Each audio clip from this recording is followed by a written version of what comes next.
Humanity was never meant to challenge the Galactic Empire. That was the belief carved into every imperial doctrine, whispered in the grand halls of the Senate, and enforced with the brutality of a species that had never known true resistance.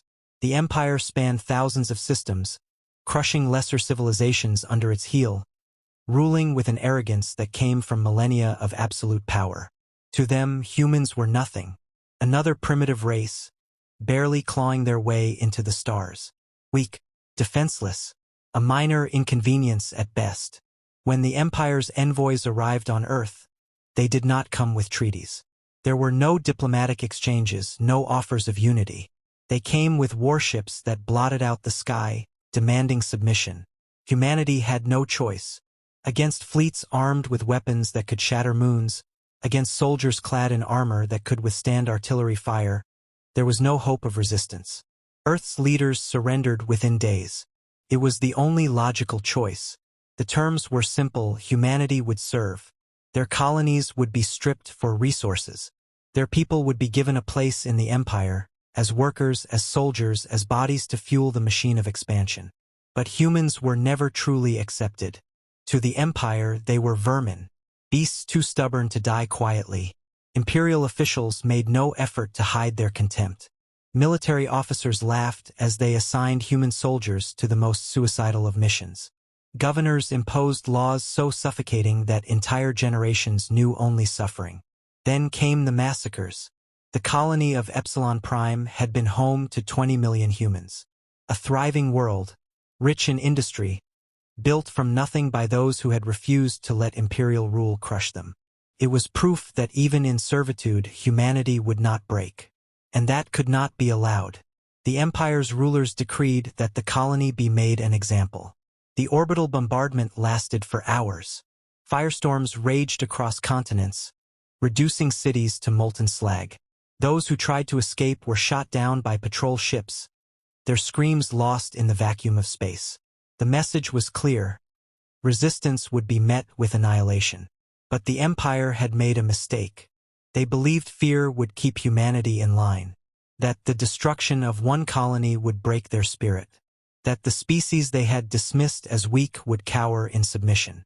They were wrong. Survivors from Epsilon Prime fled to the edges of known space, bringing with them stories of horror, of the Empire's cruelty, of the billions who had died screaming for mercy that never came. And in the void, humanity's true nature emerged. The hunted became hunters. Scientists, engineers, strategists, those who had spent their lives beneath the Empire's shadow, now worked in secret, pushing human technology further than it had ever gone before. Weapons were developed, ships were built, alliances were forged in the dark corners of space where Imperial patrols dared not go. And then the fleets began to vanish. At first, it was dismissed as anomaly reports, malfunctions, pirate activity, rogue asteroid fields. But the disappearances grew bolder. Entire garrisons wiped out without a single distress signal. Warships sent to investigate returned as burning wrecks, their crews missing, their databanks scrubbed clean. The Empire's intelligence division scrambled for answers. They found nothing, until one day, a single transmission was received. A message broadcast across Imperial space. You wanted war? Don't beg for peace now. It was the first time humanity had spoken since the fall of Epsilon Prime. The words sent a chill through the Senate. For the first time in centuries, the rulers of the Empire knew fear. And then the human fleets arrived. The Imperial High Command had spent centuries perfecting war. They had crushed rebellions before, raised entire planets to enforce their rule, and slaughtered species that dared to resist. They had never feared an enemy, never believed that any force could challenge their supremacy. That belief shattered the moment humanity struck back. It started with the outer colonies. Worlds the Empire had taken from humanity without a second thought, now silent. Imperial patrols found nothing but smoldering wreckage where their garrisons had once stood. Supply lines collapsed as freighters disappeared without a trace. Governors sent distress signals that were never answered. Entire sectors went dark. The first real battle took place over Varkos 9, a fortress world bristling with Imperial defenses. It was meant to be impenetrable, a stronghold that had never fallen. The Empire sent a fleet of 50 warships to crush the human attackers. They expected a slaughter. What they got was something else entirely. The human fleet did not fight like the Empire. They did not march in formation, did not engage in predictable tactics. Their ships moved faster, struck harder, vanished into the void before counterattacks could land. They wielded weapons the Empire had never seen, kinetic slugs that tore through Imperial shields like paper, stealth systems that left sensors blind. Within an hour, half the Imperial fleet was gone. Within 2, Varkos 9 was burning. Word spread like wildfire. Humanity was not just fighting back. They were winning. The Senate convened in emergency session. The Emperor, for the first time in living memory, demanded answers. How had humans advanced so quickly? How had they built weapons that outmatched the Empire's finest? There were no answers. No one knew where humanity had gone after the fall of Epsilon Prime, what dark corners of space they had retreated to, what horrors they had built in secret. But one thing was clear: this was not the species they had subjugated. This was something else. An emissary was sent. A desperate attempt to negotiate peace, to contain the threat before it spiraled further out of control. The envoy's ship was allowed to land. He was escorted into the human flagship, a vessel unlike anything the Empire had ever encountered, sleek, silent, radiating power. Inside, he found no grand halls, no council chambers, just a single human standing before him. A commander, eyes cold, expression unreadable. The emissary pleaded. The Empire had made mistakes, yes, but surely there was a path to peace. Surely humanity could see reason. The commander said nothing. Instead, he handed the emissary a datapad. On it were images Epsilon Prime before and after. Cities reduced to nothing. Millions dead. The last transmission from a mother clutching her child as the fires consumed them. Then the commander finally spoke. "Did you offer mercy to them?" The emissary stammered, tried to respond, but the guards were already moving.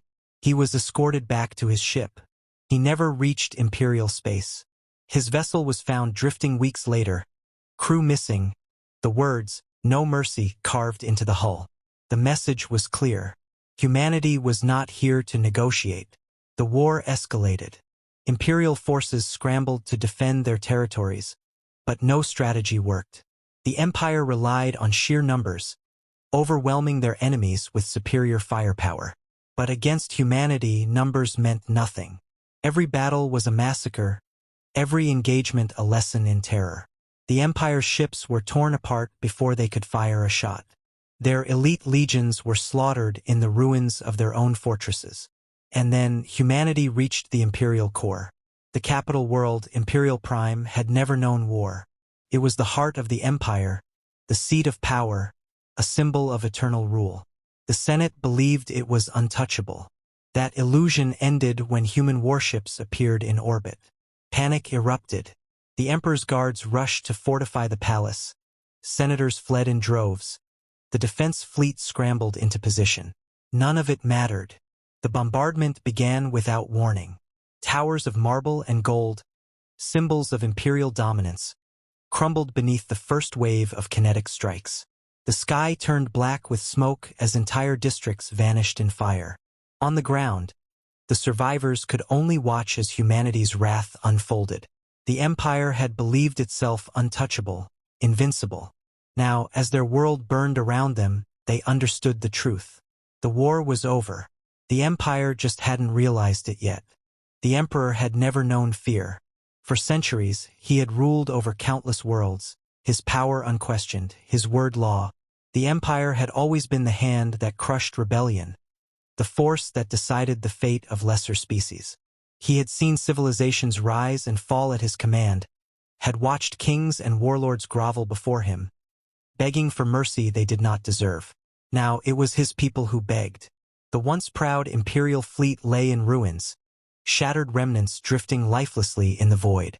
The defensive lines had collapsed, the core worlds falling one by one as humanity carved a path of destruction through the heart of the Empire. Every last strategy, every desperate counteroffensive had failed. The Senate chambers were silent now, abandoned by those who had fled, their authority meaningless. The Imperial Guard, the most elite warriors in the galaxy, stood in formation before the palace gates. Not to defend it, but to die with honor.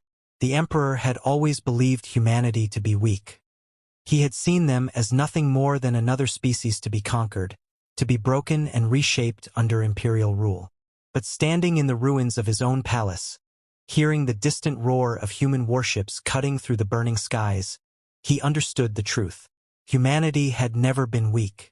They had only been patient.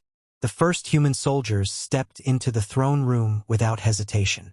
Their armor bore no insignias, no banners of conquest. They carried no symbols of peace, no offers of surrender.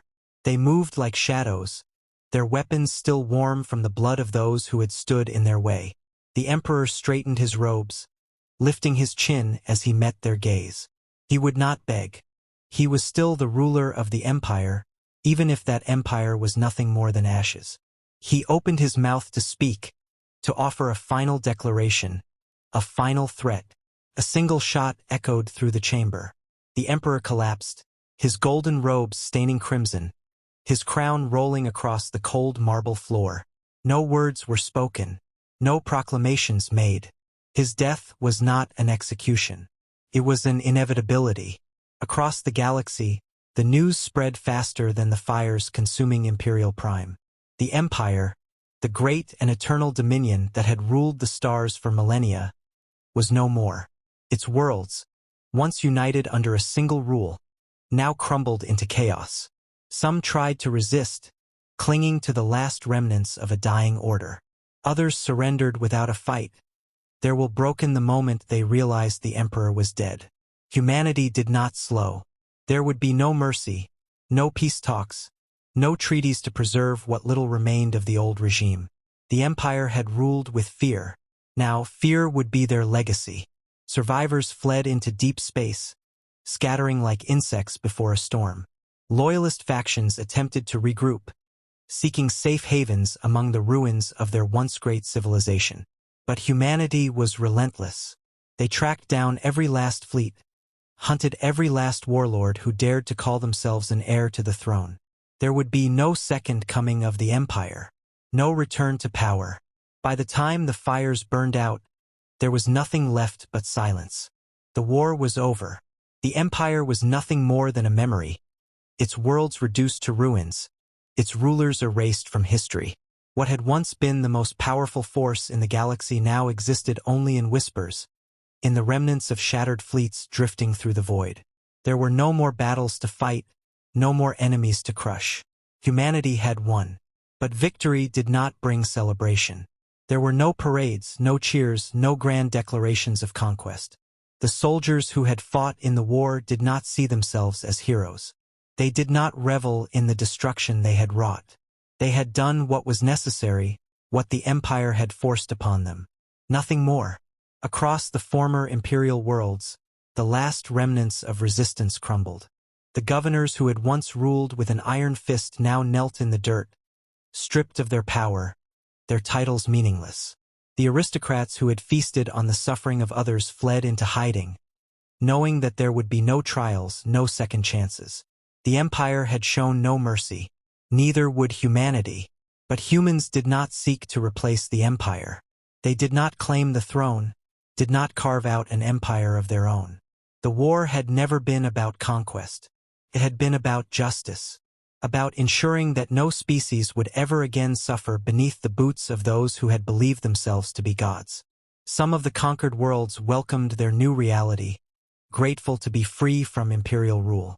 Others struggled to understand, expecting new overlords to rise in place of the old. But humanity did not stay. They dismantled what remained of the Empire's war machine, burned its symbols to the ground, and then they left.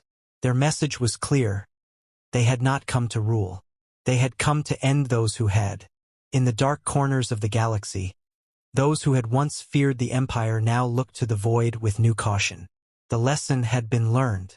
Humanity was not to be provoked, not to be underestimated. The Empire had made that mistake, and now it no longer existed. And so the galaxy moved on. The scars of war would fade, new powers would rise, and history would tell its stories. But some memories would never be forgotten, because in the silent ruins of Imperial Prime, where once stood the seat of the greatest empire in history, only 4 words remained, carved into the broken stone for all to see.